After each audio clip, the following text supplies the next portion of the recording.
No, let's get going. So I don't know about you guys, but I have this like deep innate feeling that the real estate market has been on this just 4-year losing streak. And from me building successful organizations, playing sports, coaching sports, all that great stuff, I've learned that losing streaks create a negative momentum. And if that's true that losing streaks create more losing, then it must also be true that winning breeds more winning.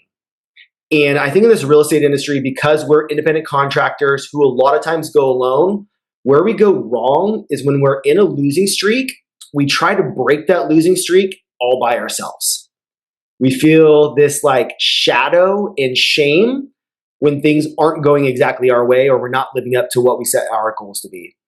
And the reality is that we just need to be reminded of what's possible in our businesses, in our lives. And we need to see somebody who is winning to be reminded of what winning looks like. So in reality, when you're on a losing streak, what we should really do is seek out those who are getting the results that we want. And that's the reason why I want to thank Jarrett for coming on today to agree to do this webinar and share all this positive momentum that he's created in his business so that we can all just get a little taste and put it into our momentum. And so if you followed any of our 6-figure real estate blueprint in the past, then you know that we really believe in just 5 boring pillars that should really be the foundation of your business. And we're going to be using those 5 pillars of mindset, schedule, lead generation, lead nurture, and conversion to really guide like today's discussion to find out how Jarrett is exactly implementing these into his business. And we have some time at the end carved out for Q&A, but as we're going, I'll be monitoring the chat the entire time. So feel free to post comments, feedback, ask questions, and most of all, of course, show Jarrett some love to keep him going. If the questions are outside of our current discussion points, I'll just reserve them for the very end. But if they fit in with the flow, I'll try to drop them in as we go. So a little bit of background is that Jarrett's been with us here at C2 Realty Group for just a little over a year.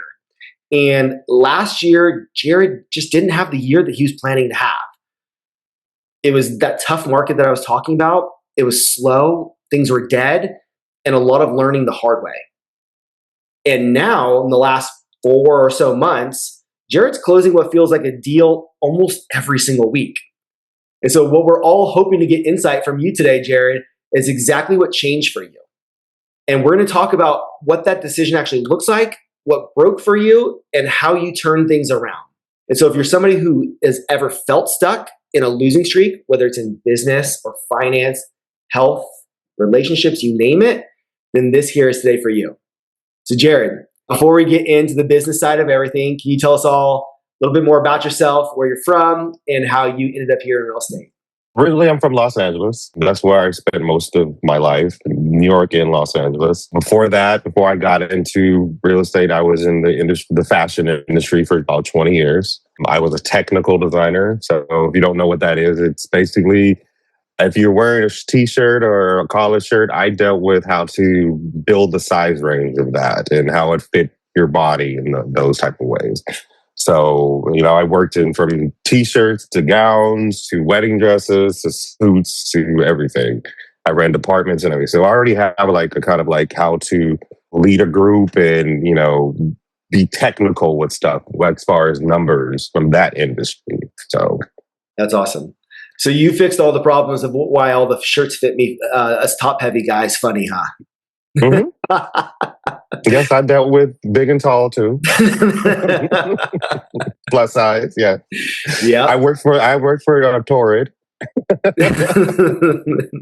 Well, awesome. What's something that people are usually surprised to learn about you and your history? The fashion industry, basically, that's something kind of like you don't really hear every day where somebody's coming from. You hear, oh, I was a bartender, or I had a family friend, or I'm just out of college, those type of excuses, but never really, can you come from the fashion industry? That's where I come from. I remember when you told me, I took a double take. I was like, say that again? What did you say? Well, that's awesome. And then how did you said you spent a lot of your time in New York and LA. How did you end up here in Santa Clara? During COVID, I was actually still working in the fashion industry. I know a lot of people were laid off and, lost job. I didn't. I would have to actually go into work every single day, that was it kept going. So But then in the middle of it, I decided this is not for me anymore. It was one of those things where I was sitting in a meeting and I looked around and I was like, I really hate this job. And I just said, I didn't say it out loud. I said it to myself. And I was like, I don't like being here. I really don't like the people. So I just, 2 weeks later, told my boss, bye. And that was it. I said bye to him. He said bye to me. And that was my last job. And I called it an early retirement, but I had to keep finding a new career and stuff. So. Real estate's the perfect career for early retirement. It is. It really is. I love sleeping in a little bit every day. I know, right? Tell me how to do that. So I heard you one time say that once your eye is on a target, that nothing can really get in your way. Where do you think that type of mentality has come from? Has it something that you just like naturally had, or did you build that mindset?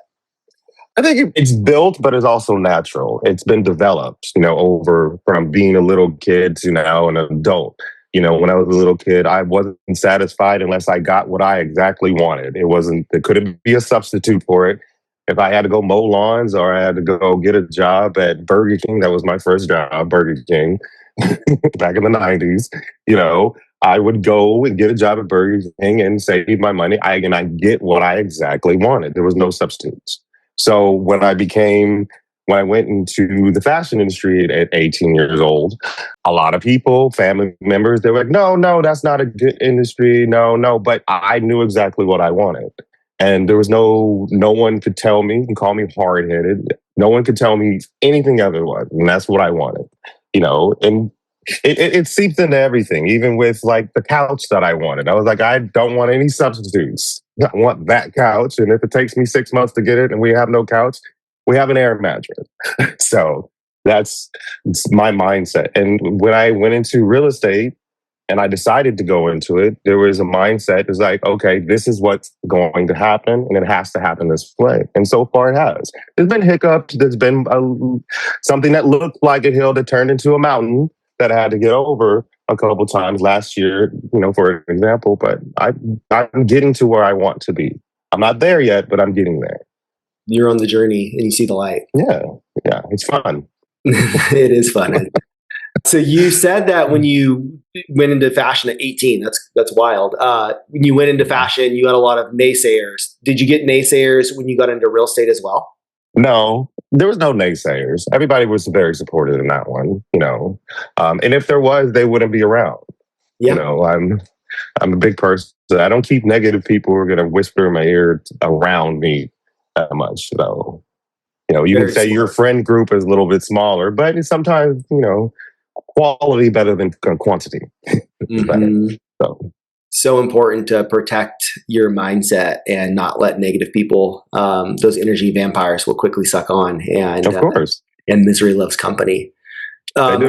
Is that something you kind of systematically do? Is like look at the relationships you have in your life and are like proactively cutting those out, or is it just like really natural when you start to feel things go the wrong way? Sometimes you have to, and then sometimes you have to do an inventory of the people around you, friendship-wise, family-wise, too. It goes for all types of relationships.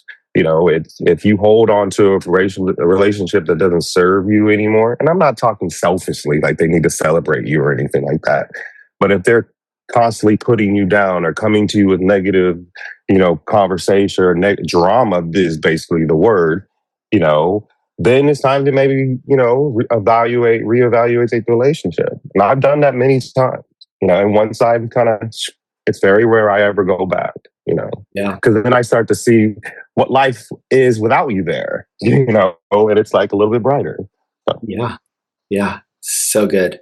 I heard you told Alex that you had a moment last year where you decided to just go all in. And you did it in a way where you decided you were going to give every single client 100% attention, 100% of your energy, no matter who it was. If they were difficult, lower price point, you name it. What kind of triggered that mindset that you got into?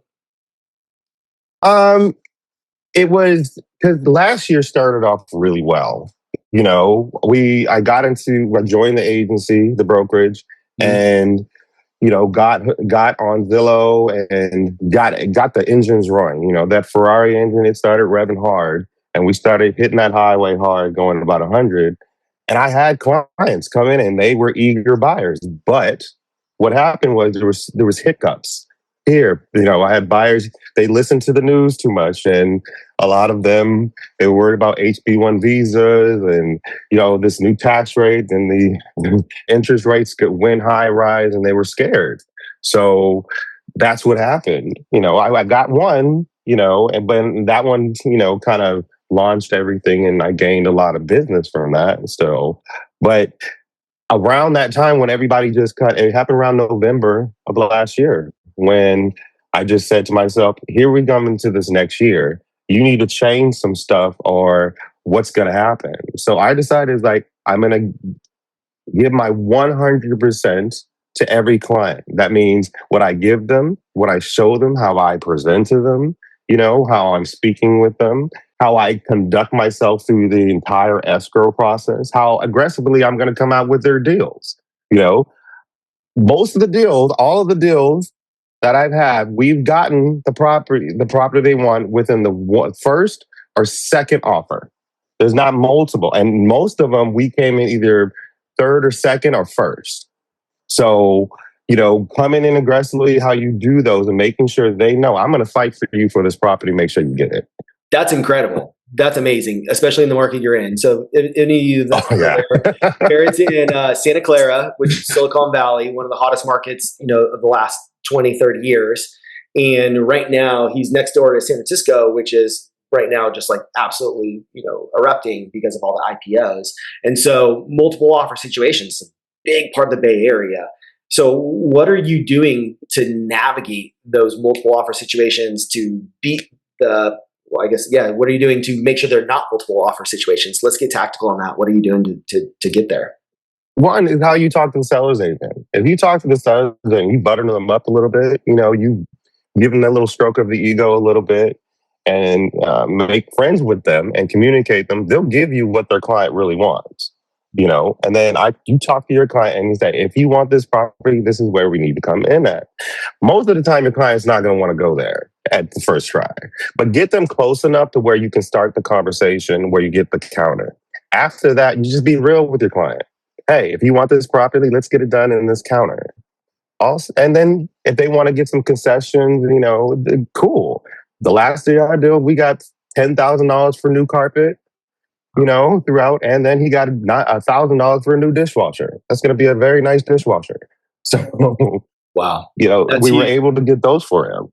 That's impressive in this market to beat multiple counters, to have only your client in that negotiation situation, and then even still getting credits. I mean, props to you, man. That is amazing. Yeah. So you're going to see you're going to go to a lot of properties with these people, so, but have fun doing it. I'm telling you. Have some fun. So how do you make sure you're having fun when you're doing it? It's the excitement of the whole process. It's when they first call you, and they want to go out looking, they're sending you the property. It's the excitement and also the little nervousness. Am I going to have access to this property, and not embarrass myself in front of the client? You don't want to stumble. It's the excitement to make sure that you get to every property, even if you're seeing 5 properties, make sure you get to each property before your client. It's number one, And then also, it's the drama of seeing them fall in love with the home or not fall in love with the home and hate the home. I've had clients just walk in and walk out, which is funny to me. I think it's funny. Oh, yeah. Well, I just drove 45 minutes in traffic, but okay. Okay. I've had clients where it was such a bad property where, the client, he hung in there and I had to, dude, I got to back out. I can't take it anymore. It was that bad of a property. So, but it's the fun in doing it. It's an adventure. And then you get to see the drama of them falling in love with the home that they actually want. Yeah. So. I love that you're doing that. And when we're just kind of shooting the breeze before the webinar started, you said that even early on before we started the spotlight was, you mentioned you were driving to San Mateo and you're just having fun with it. And I think so much of how we perceive what we're doing matters so much, and people can feed off that energy so realistically. And so if you're out there like Jarrett having a great time and showing people houses, loving that process, being very dedicated, getting there before people, loving seeing them fall in love, like those are the things that make this really rewarding and enjoyable. Yeah, it's fun to put the top down on the Jeep and head up the 101 to get to San Mateo. Got the fast pass. It's fun, when you get there, you see the excitement, and then once you get the accepted offer, that's when it really is exciting. It's now you got to keep them in escrow. There you go. A whole new game started. Yeah. And so that's a great point. And so we all look for the joys of the job, the fun parts, the parts where people fall in love, acceptance, all the things that go in our way. But the reality is we lose in this industry more than we win. How have you kind of like personally defined rejection, and how have you overcome failure in the business? I don't look at it as rejection or a loss. If I lose the client because maybe we weren't meant to work together, it's an interview. You're interviewing them, they're interviewing you, and of course, they're interviewing other agents as well. So don't think that you're the only one and you're special. So if it doesn't work out, you're doing yourself a disservice if you get down and you get broken heart about it. Look at it like this. The R in real estate is rejection. So you have to look at it like that. You're going to get it more. You're going to get rejected more than you're going to get sales, and don't get hurt by it. Don't take it personally. This is just business. This is not a friendship. This is not a new relationship that you're starting. So, and don't waste time and dwelling on that. Get started and go and get the next deal. Don't dwell, get started and go find the next one. Wow. I'm writing that down. So good. And so is that kind of like the self-talk that's happening in your brain when maybe like a deal falls apart or something doesn't go your way? Is those the things you're reminding yourself? Yeah, always. If you have anybody in your life that wants to go into the fashion industry, I'm going to tell you one thing, that is a rejection business. It is a broken heart business, and prepare for it. And that built me for this, because for as many jobs as I worked in that industry, I was rejected from way more, and I lost way more than I kept. So when I didn't get my dream job and I was butthurt, or I got yelled at by my boss, guess what? I had no time to dwell on that. I had to get started to go to the next. You can't do that. You got to look at this. There's 1 billion people in California, and you're in an ocean. So guess what? Cast that reel again and start fishing. So good. Simple as that. We got a fishing analogy in there too. I love it. Guys, I like analogies. I love them, man. These are great clips for social. So I'm just sitting here eating my popcorn. So let's transition now into schedule. So getting a little bit more tactical away from the mindset stuff is, what does a normal day look like for you now? And then also what did it look like a year ago, and how's that changed? It's a lot more driving. I'm going to tell you that. Start off with that one. But you're waking up a little bit more early. Your business is going to start earlier. Usually if you got properties at escrow companies, they get that at 8. So they're going to start emailing, looking for what they need signed, documents that needed to be signed beforehand. Where is this? Where are the funds? Then you're going, my day is also answering Zillow a lot. Luckily, I keep my iPad with me, and I have my cell phone, and no matter where I am, like I said, I drive a way lot more. So I can be in Santa Clara 1 minute, and then 30 minutes later, I'm in San Francisco, and now I have clients coming asking me for, hey, can you send me that video that we took of this property? Or can you write me this offer? With being mobile and being able to conduct business everywhere, it really helps that. So I'm everywhere at once. Kind of where you got to put it. Correct me if I'm wrong, but it sounds like you said be mobile. So you have to be kind of a little flexible and ready for what the day throws at you at some point, right? Like we can all have a plan, but the reality is we're going to get punched in the face. And when we do, the plan's going to go out the window, but we have to be flexible with it. Is that right? Like I have a nice office, but I'm never here. Right, doesn't get used. Yeah, I'm never here. My Jeep is the office. Sometimes you'll see me typing an email in the back of the Jeep. I was like, okay, here we go. And then I got to go put a lockbox on a rental property, or something. It's that's the life. You can't be settled in one spot. For me, at least, I can't stay still. I love it. I love it, man. All right, just real quick, I want to tell you some of the comments that are coming in. It's rejection is just part of the business. You have great energy, absolutely killing it. Have fun, great attitude. That was great. Saying don't take rejection personally. Turn rejection into motivation. Crushing it. Congrats. Don't dwell. Keep fishing. You go, Jared. Love the energy. Thanks, guys, for all that positivity. So one other thing that you told Alex was you mentioned that you have trouble cutting off from clients at nighttime. Do you feel like that's really helped your business, or has it hurt you in some ways? I think it's helped. It hasn't hurt. I mean, I have a very understanding husband who, understands that this is the beginning of the business and, building it is very important. So, and he's a Taurus just like me. We're very capitalistic people. Can we believe in capitalism? So, business hours and stuff. And you never know what's going to come up. Sometimes, a client, he has a question and he's confused about something that needs to be signed very quickly, and you have to get on that phone and contact them, and be like, hey, this is what this means. And this is, why we have to do it. Because when you're in escrow, a lot of paperwork, this is going to be the most paperwork you ever sign. So in any process. So if there's a lot of confusion is why and it feels like you're signing multiple things multiple times as well. So you have to walk them through that because they're confused. Yeah, you get those disclosure packets that are 150 page, and you're like, "I'm supposed to read this, huh?" That's the dreadful part of that one with the signing one is when they get this whole 700-page document that they have to sign, and then it's like, "Hey, you got to read it." Sweet. I read it. Yeah, exactly right. I love that. One thing you said in there was that you have a very understanding husband. And I love that you mentioned that because I have a lot of like strong beliefs around this as well. I think that your spouse is your first business partner that you ever have. And having a great business partner spouse is super important. And they really contribute to your mindset and your schedule so much. Was there like an early conversation that you and your husband had that created him being understanding, or is that just kind of his nature? It's just his nature. He's just a very understanding person. He's very zen.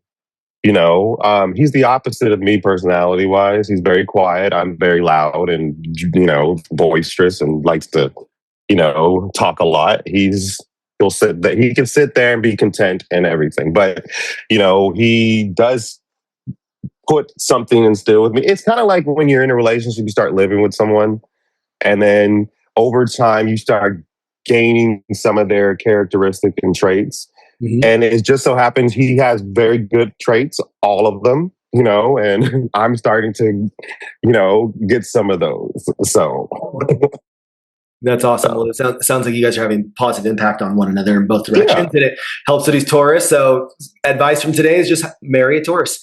Marry a Taurus, and we're very loyal. And then you're good to go. So Brandon brought this up, and it's a great transition into our lead generation section. Is what lead sources have you preferred so far? And so I know that you have been getting a lot of your business from Sphere, Open House, starting to get these referrals, and it's been a lot of Zillow getting you kicked into action. How have you seen Zillow as a starting point for your business as opposed to like the whole strategy?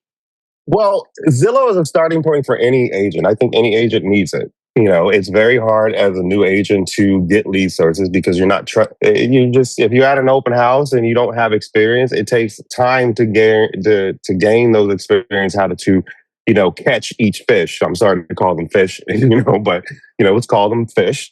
It takes experience and be able to finagle your way in there. I've seen even myself when I first started, I was too in their face and where you need to stand back a little bit and let them come to you versus you follow them around the house and give them a tour, and do everything with a smile. So I find Zillow very easy because it's a building block.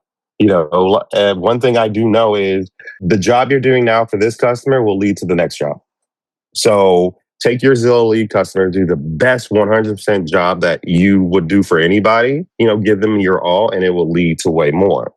That I just sold one, we closed on it was $2.5 million. Guess what? Now I did such a good job for him. escrow went so smoothly with no hiccups. He wanted me to sell his house. We just closed on that house. We sold it in 5 days, and it sold $225,000 over list. He's so happy with that outcome. He's giving me more business through his company and his friends, his contacts.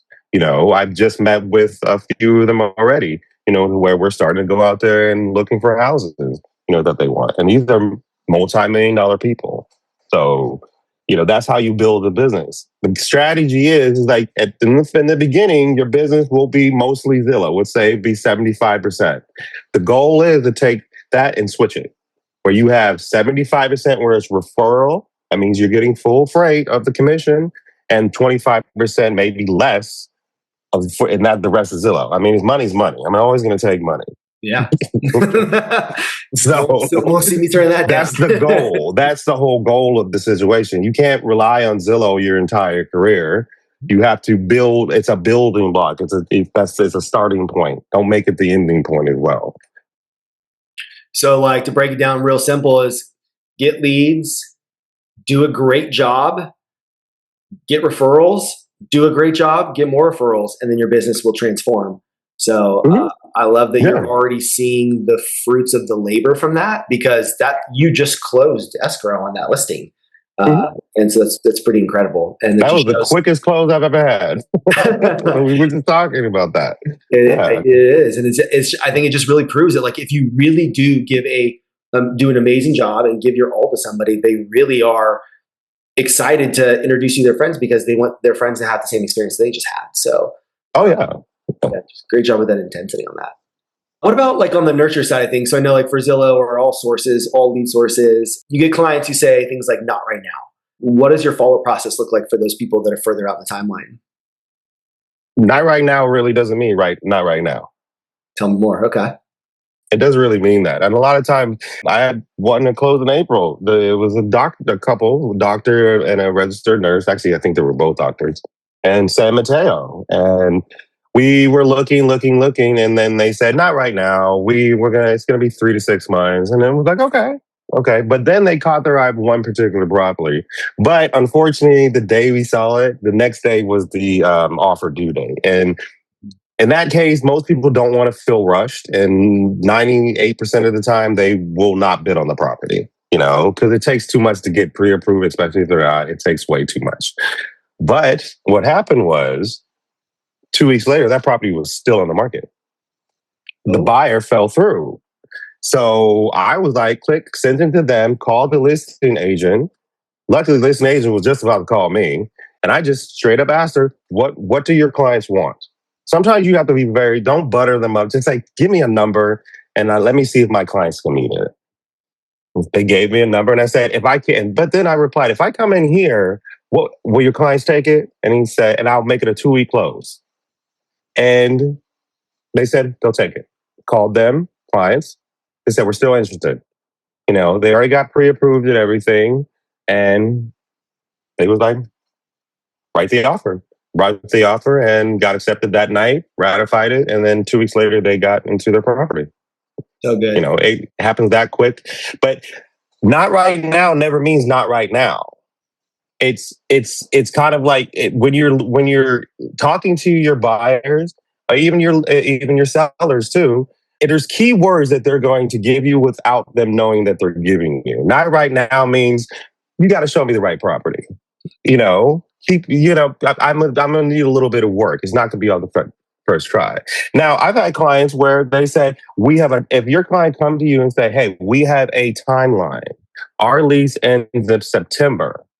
That means you have a month to find them a property. That's happened twice in the last 2 months, where our lease is ended, we need to be out. That's a signal. Like, they want you already. They have no choice. Let's go.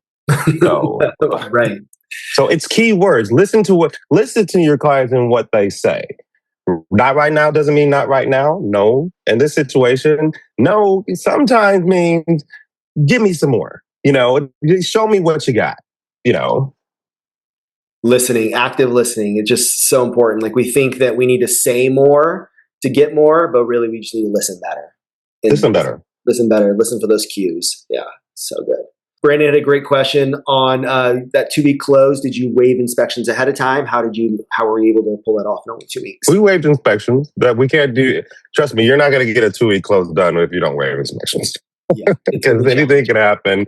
This no contingencies. Make sure it's a lot quicker, so you're going to have to be on top of your game. It's 2 weeks. That's not a normal close. So people are going to be make sure your clients are prepared for that. Like they don't have 24 hours to look over a document and take it easy. No, you have an hour. If you need me to explain it to you, or you need my TC team to explain to you, we can do that. So that's the situation. Okay, good stuff. So we have on one side the people who say not now, so we're dealing with them. But on the other side, we have also the people who kind of say nothing. And we call those the ghosters, right? The people who ghost. So what's the biggest mistake that you see other agents making when a lead does that ghosting? I mean, everybody does that. Everybody makes a mistake when they ghost you. They may not be into you, 1. 2, they're playing coy. So you have to do a little bit of effort. Send them something that's really going to stand out to them. And then plus, if you're on Zillow, you're getting notifications of what they're looking for. So guess what? If the house that they just saved, send that to them. Hey, I just found this house in the MLS and I thought it was great and it fit all your criteria, checked all your boxes. Send that to them. Listen, it's a bit weird, but it does put her in their mindset that you are looking out for them and you're thinking in the same realm, and it like I said, if they go, and that's the same thing as not right now. You need to give them something that's going to make them want to work with you, that's going to stand out above the rest. Yeah. I think you once said is like you have 12 opportunities. It takes 12 contacts or something like that to make imprint in somebody's mind. I don't have 12 contacts. I need to do this in one. So I need to do every step that I've configured in my mind to imprint in their mind to where they're coming back to me.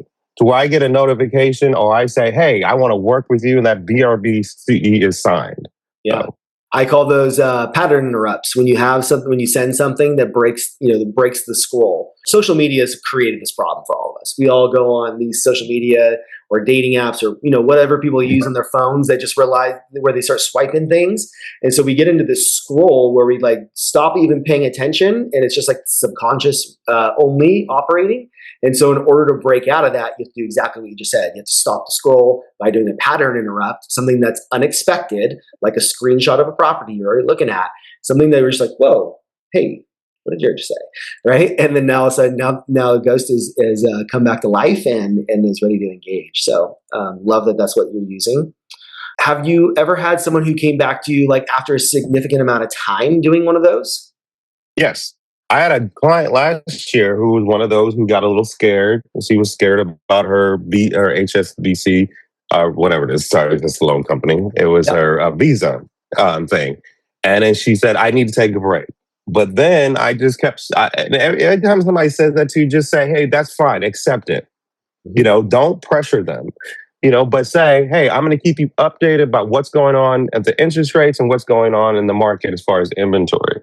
They appreciate that. They may, think it's bombarding because they're getting a lot of dings, but I kept sending her stuff, over the last year, since last summer. And finally, just a week ago, she came back. She popped up and I was like, oh, I haven't seen that name in a while pop up from back because she hasn't said anything. Yeah. And now she's ready to go back out there. Things have changed. She feels a little bit better about what's going on as far as her status in this country. So they're ready to go. That's amazing. Yeah, you just got to stick with it. And people have their own things going on. Like you said, you can't force them to feel a certain way. You just have to be there for them when they're ready. Exactly.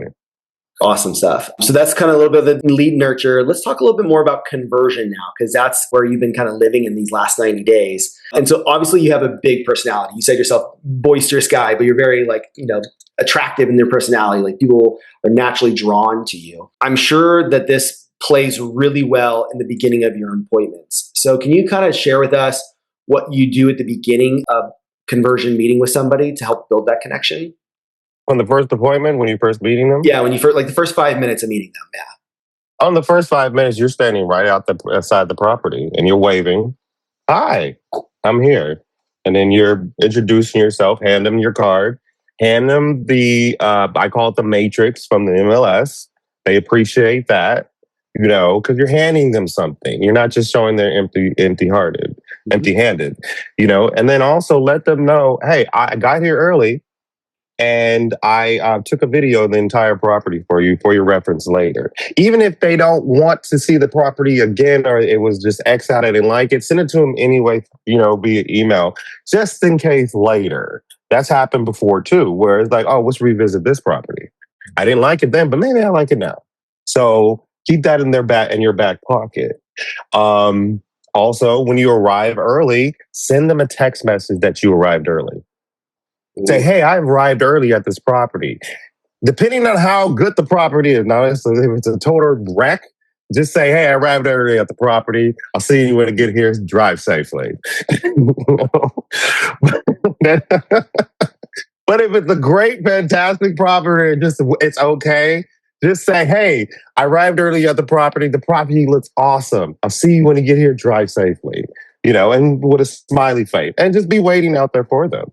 And that lets them know it's like you're not wasting their time. You're there early. Yeah. So that's the first impression. You only got one of them. So make that first impression. Make sure you're dressed right. Make sure you don't smell. Make sure you're on top of your game, that you don't know everything about the house, but make sure you know what they're going to ask and the answers before they ask you. So if that makes sense. It makes perfect sense. I got a great belly laugh there. I had to hold my breath and not cackle all over the webinar. You could have done it. That was good. That was good. Good belly laugh there. Thanks for that. But I love that so much. Is you said it there at the end, is you only get one first impression. So really, really control it. And there's so many deep psychology things that you mentioned there that maybe didn't explain the why behind it. But I had never heard that text message one before of telling them you arrived early. But I think that's so good because that is very much every time the first impression, because they now know you're a punctual person who beat them there, who opened up the property, is prepared. You've introduced them to the type of person you are by just showing them that habit. And those early things that people learn about you become so important in the trust of the relationship. Also, little things like standing outside waving, showing your hands. There's big psychology behind showing your hands when you meet somebody, helps build trust and things like that. And then I love that you're handing them something so that, again, you're creating that bond, creating contact and touch, and then also laws of reciprocity because you're already giving them something. So just so many good NEPQ things there to break down. But the text one, I hadn't heard that before. I love that one. If you guys are doing that, add that to your business. If you only get one thing today, that to me is a small hinge that opens a big door. Such good stuff. So we're talking about buyers right now. You just had a great listing though that you launched, sold really quickly over ask. What are you doing differently now in your listing presentations, your strategy sessions that have changed since when you were a newer agent? I'm more prepared. I'll tell you that. The relationship before even the first meeting is a little bit more established now. I mean, just because you have the appointment set doesn't mean you don't need to call them again, or check in on them and stuff like that. So, and then when I actually on the listing appointment, again, like I said, when it's in the buyers, hand them something, show them your prior work. I'm just going to start doing this now. I'm going to start giving them a resume of your last 8 to 10 properties that you sold with details, how much is sold, buyers and sellers, so that shows that you have a resume to show. Because it is an interview for them. They're trusting you with their environment, their house. There's something very emotional to them. My last clients, I had them cry. The wife cried because she raised her entire family in this house. She brought her kids home from the hospital in this house, and now it's time to move on and build something new. But it's an emotional process, so you have to show them that you care. And it's so important to remember that in this business because we get in that we use the word lead so much in sales that we forget this is a human business and the human. It's a human business, yeah. It's the most important. Show them that you care about the process, because if you move too quickly, it's you're creating the emotions are starting to bubble. Too much. It's so you have to move at a pace that's comfortable for them. It could take a month. It could take a year and a half for them to be ready. But make sure you're there the entire time. So good. Jarrett, if anybody's listening right now, and we're halfway through the year right now. And so if someone is feeling behind on their goals halfway through the year, but they're still committed to catching back up, what's the advice you would give to that person? Don't stop. Don't give up. Don't look back. Whatever you need to do, whatever tweaks you need to do in your game plan of how you approach your clients and how you're following up with them, just adjusting. Be more aggressive. This is not a sensitive business. It's an aggressive business. The top agents in this business, they're extremely aggressive. I've met them. So Kevin is extremely aggressive. He may seem like a big teddy bear, but he's extremely aggressive. And you have to match that energy, but be like a big teddy bear. So just don't give up. Go harder. If you need to clean up your follow-up bus, clean it up. It takes 10 minutes. It doesn't take that long to do 20 calls. Most of them not going to pick up. Yeah. I'm just going to let you know that maybe one will pick up. Most of them just leave a message, Yep. And they'll never hear it. They'll just delete it. But anyway, just do that. And if something in your mind is like, I want to quit, then you need to rethink it because maybe this isn't for you. But don't give up without trying because maybe you're used to hearing yes all the time. You're not going to hear that. You need to be real with yourself about that. You're going to hear no more times than you will hear yes. But that's satisfying to me, because it makes me work harder because I know just around the corner is the goal. What about for you? What was the biggest change in your habits that you made from last year? Just follow up and how aggressive I was going and that, I was going to give everybody 100% of me, and what I could show them. So that was advice that you were giving Jarrett a year ago, essentially there. Basically. And I'm still giving myself that advice because trust me, I'm only human. There's times where, I get exhausted and I come home and I go to bed at 8:30 and then I don't wake up until 6:30 the next day because I'm exhausted. It's tiring, but you got to find the fun in it. And there's a lot of fun in it. And there's a lot of great people that you're going to meet that can teach you stuff along the way too. Jarrett, what's next for you? What are you building towards over the next 12 months? Over the next 12 months, I'm trying to, of course, have more referral business and, where it's not Zillow, of course. And then I'm branding my entire business. I'm creating, stuff to hand them when I go on my buyer's appointment, folders with my branding on it. I'm creating a website. I'm creating this, a whole marketing plan to be able to spread this business, as soon as I come with Jarrett Dekoff around, the entire Bay Area, all of California, So it's just build from here. So amazing. Can't give you too much, but I'll let you know what happens. Okay. Okay. Jarrett, this was so amazing. So many great nuggets dropped here. As we're getting those final comments, where can people find you if they want to work with you or just connect? You can call me, 213-364-7606. Or you can find me at real estate at Jarrett Dekoff on IG. Instagram, look him up there. Yeah. So great. One thing that I was very impressed with today, and I didn't know that this was going to happen, was I was just really impressed with your attention to detail. I've had conversations with you about it in the past, and I've heard things you've said, but I didn't realize how much you really took the details serious and how much you'd really you pre-think out your process, your system, and how many details are involved, the listening, the cues that you're looking for, the little things, the nuanced things that you're doing before your appointments to make sure they go well. All of those details matter. All these little things add up to a big thing. And the big things really matter in our client's life. And so I just think it's so great that you're taking the time for those little things to create an amazing experience for your clients. That comes from my prior industry. Because when you're dealing with, in the fashion industry, and the part I was dealing with, I'm dealing with garments that we are ordering probably $100,000 to 1 million units of. So if I mess up, that means 1 million units of that garment is messed up. So being, accurate and showing attention to detail to every single detail, because there's so many things that are going on with your shirt that you don't know of, Kyle.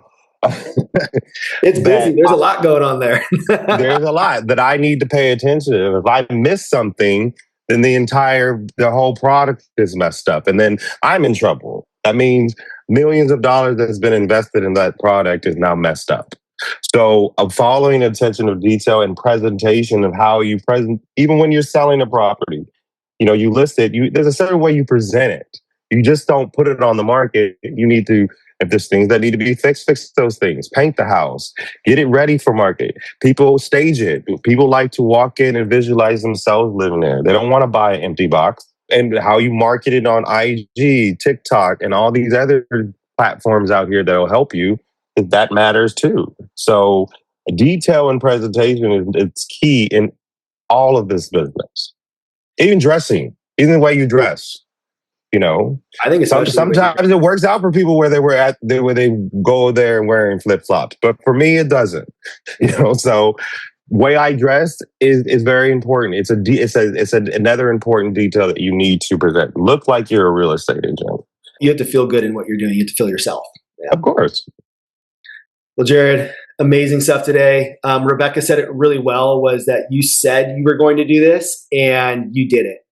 And she said, I'm just so happy for you. Thank you for all the motivation. And you said it earlier on, you get locked in on something, you get hyper focused, and you just stay stubborn until you get there and just go. It's the eye of the tiger. That's how you got to think about it. It's the eye of the tiger. The eye of the tiger. What I hope all you guys got here today is that you just have to have Jarrett's eye of the tiger to just really focus in, lock in on what you're looking for, and go chase your dreams and don't give up until you get there. So yeah, it's around the corner. It's around the corner. It's just that next call. That's all you gotta think. Keep that in your mindset. It's that next call that's gonna be the breakout. And it might be. So just keep that in your mind. Love it. Thanks, Jarrett. Take care, everybody. Thank you guys.